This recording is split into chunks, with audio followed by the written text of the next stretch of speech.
friends, it's just Martine, and I just let my best friend pick my TBR. So basically, the other night I was on FaceTime with my best friend, and we were just kind of vibing, I don't know. And I looked around my room, and I saw this stack of books that I had for a video project, and then I looked at my shelves, and I was thinking to myself, I don't really know what physical book I'm going to read next. It's always hard for me to decide.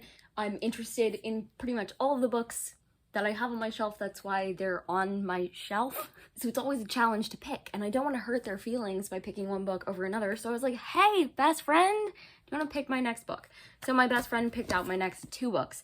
And first I'm going to tell you about the process of getting my best friend to pick these books, and then we'll get into me reading and reviewing these books and seeing whether or not the vibe check my friend did on these 2 books was successful. So I let my friend pick these 2 books, one from a stack of books that I had picked out of ones I was intending to read next, frankly, and then one just from my shelf. And both of these went through different processes, and I had to write the processes on these sticky notes because they were quite elaborate as to how they got picked. So first, my friend picked Thunderstruck and Other Stories by Elizabeth McCracken, and very simply, this was in a pile of 5 books. He looked at this pile of books over FaceTime, and he asked, how many E's are there in the author's names? If there were no E's, it was automatically thrown out, and then we were left with like 3 books, and this was one of them.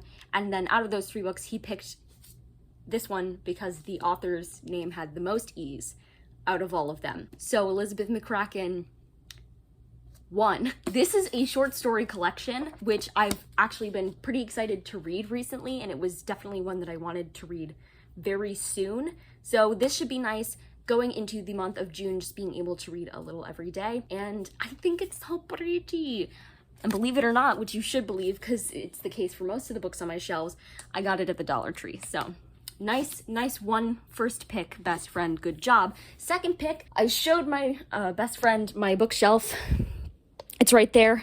I showed him like this, and we went row by row, and he sensed the vibes of the books and picked a few from each shelf, and then we had them and he threw them out for various reasons. This one was mainly tested by general vibes, and then we again went by the number of E's in the last name. If there were no E's in the last name, those got thrown out. He wanted to know if any of the ones left had chapter titles. So I said, well, this one doesn't have chapter titles, but it's written in letter format, so there are like headings for when the letters were written and where they were written, and he liked that. So, by the way, I also read him the synopses of all of the books that he picked. And I feel like he didn't take that into account in the slightest bit when he was actually deciding, but I did do that as part of this process. So this one is just a series of short stories about different things because they're short stories. And then this one is about a girl who's lost her mother, whose dad is an alcoholic, and who is struggling to accept her sexuality. So perfect to read for Pride Month. Yay, best friend, good pick. And she starts writing letters to her mother, and she goes on a journey of some kind. And I'm really interested to read this one. I actually got this one from a secondhand bookshop, but it looks like it's in brand new condition. So holler. So these are the 2 books from Best Friend. I'll let you know when I start reading. I'm updating in the garage because my parents are watching some concert upstairs. The sound system's on really long and you can hear every single note in my room, which is fine. I'm enjoying listening to the music, but I wanted to give you this update. I started reading Thunderstruck today, which you'll remember my best friend picked because of the number of E's in Elizabeth McCracken's name. And this is a series of short stories, and I just read the first short story, so I got up to page 19. And it was a very bizarre short story, but I made myself go pretty slowly, and if I caught myself getting distracted, I would go back and reread paragraphs, because sometimes in a book I'll just be like, I'm sure this will make sense eventually if I miss a couple things. But with a short story, you don't have much time for that all to happen, and there were a lot of moving parts in this first short story.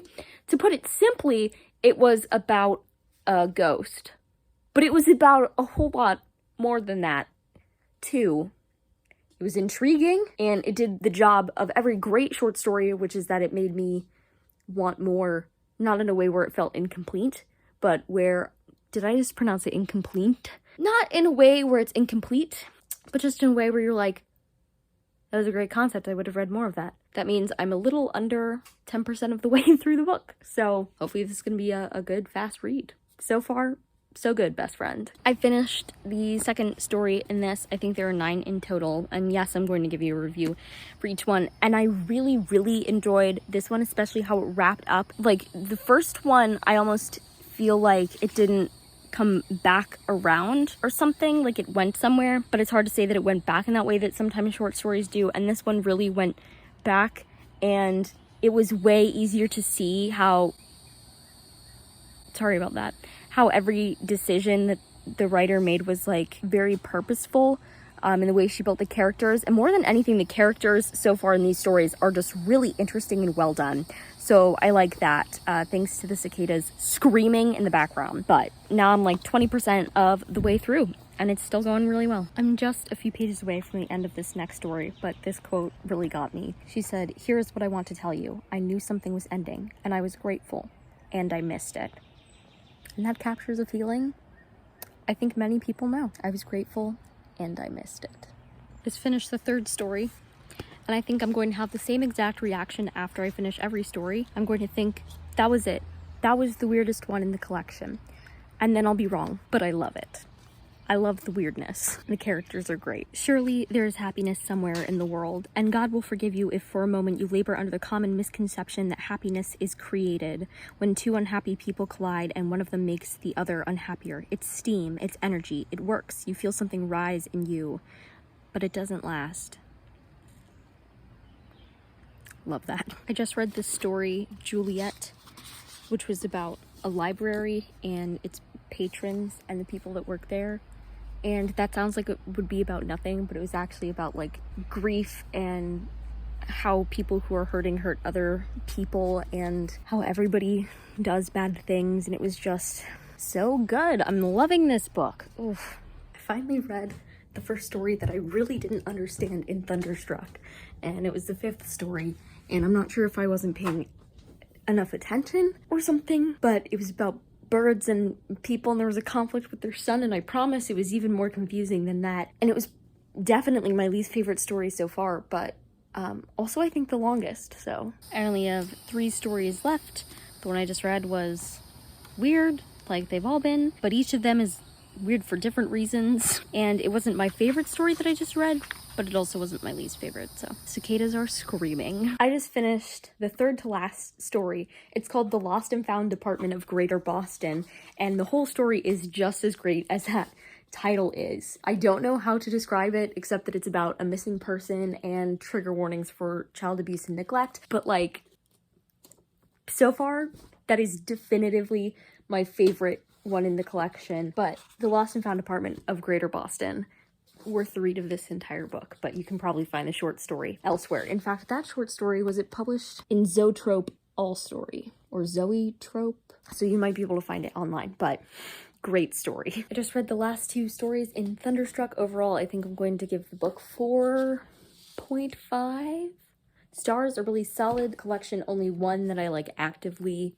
did not like and didn't get at all. In the last 2 stories, they covered everything from terminal illness to disability. So very good, expansive collection, weird and enjoyable, always interesting with brilliantly written characters and stuff. So to my best friend, an incredible pick. I started How Many Letters Are in Goodbye the other day. I'm only on page 23, but I'm enjoying it so far. So I wanted to check in and let you know that I started it. I have no idea when I'll update as I'm reading this book. It's over 400 pages, so it's going to take a little while. The pages are tall with pretty small text but large margins. It's a weird combo. The point is, with Thunderstruck, it's very easy to update you after every story, so I have no idea how often I'll remember to update you for this, but so far the main character is differently abled, which is super cool. It says on the back that she has scars from a childhood accident in which she lost her arm, but that didn't process for me. So she has one arm, and it's talking about her experience with that. She has a gay best friend, or best friend gay person she's surviving around with. I don't know how else to describe it. So she seems to be in New York. I don't know how she got to New York. I think we'll learn that as the story continues. And she's writing letters to her dead mom because her mom died, I think, in the same accident in which she lost her arm. And when she was very young, right after her mom had died, every week, once a week, she and her dad would sit down and they would write letters to her mom. And he said that he would send them to her. And then a few years after they started doing that, he abruptly stopped. So she hasn't written to her mom since, but she starts now that her dad is dead. I'm interested to find out more about how she ended up in New York. I think she might have run away because she's only 17 and she's in New York City ostensibly alone. Like, she's found this person to quote unquote live with, but she's really just slumming it in a way. So I'm excited to see what happens next and figure out what's going on. So I'm about a quarter of the way into How Many Letters Are in Goodbye, so I wanted to give you an update. I was wrong. First of all, she did not lose her mom in the same accident that she lost her arm. Her mom disappeared / drowned ? And she had an accident with a meat grinder in her dad's butcher shop that cost her her arm. The character dynamics in this are so messed up, not as in poorly written, but like how people treat each other is just not right. And I can't tell if this is an unreliable narrator situation because she keeps talking about how other people lie and the lies that she's told. And so I don't know how much she's like keeping from us. It is unfolding kind of slowly as to what happened and how she landed there. But she started off in Ireland. She's from Dublin. And then once both her parents were dead, she moved in with her Aunt Ruth. And I think she's run away from her Aunt Ruth, who's in Florida, to go live in New York. And now she's had a fight with her friend that she's been living with, so she's out on her own right now. She also came out to her mom in one of the last few letters that I read, so that was interesting. I'm really enjoying it so far. It's a slower read, but like not in a bad way. All right, it's a few days later and I'm almost halfway through How Many Letters Are in Goodbye. I still can't get its title down. I'm really enjoying it so far. I think it's probably going to end up being a 4-star read.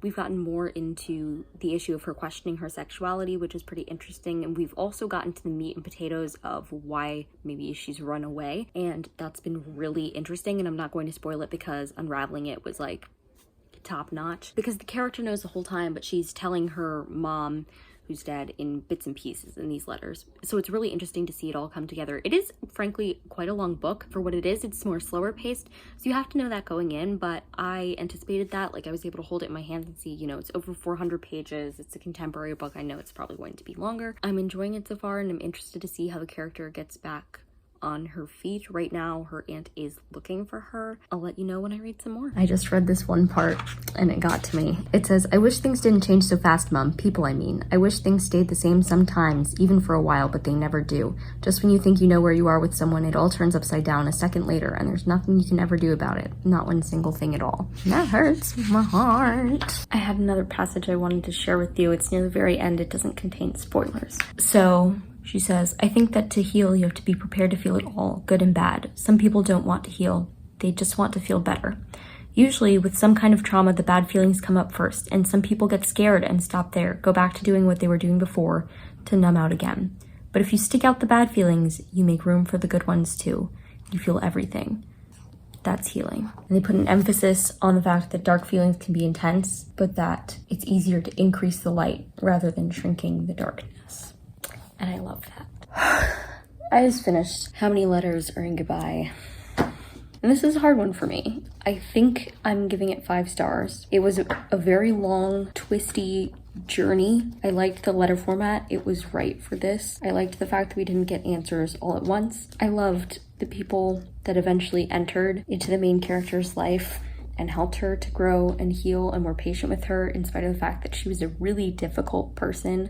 I liked that she was written as a difficult person, and that people loved her through what she was going through anyway. I did tear up during one scene. Definitely felt a lot of feelings, and the character growth was very real but also very believable, and it was just good. It was a good choice. Thanks, best friend. It was a sad one, but it was great. So, since I read those 2 books, one I gave, I think, 4.5 stars and one 5 stars. The vibe check my best friend gave these books was absolutely spot on. They were both great books.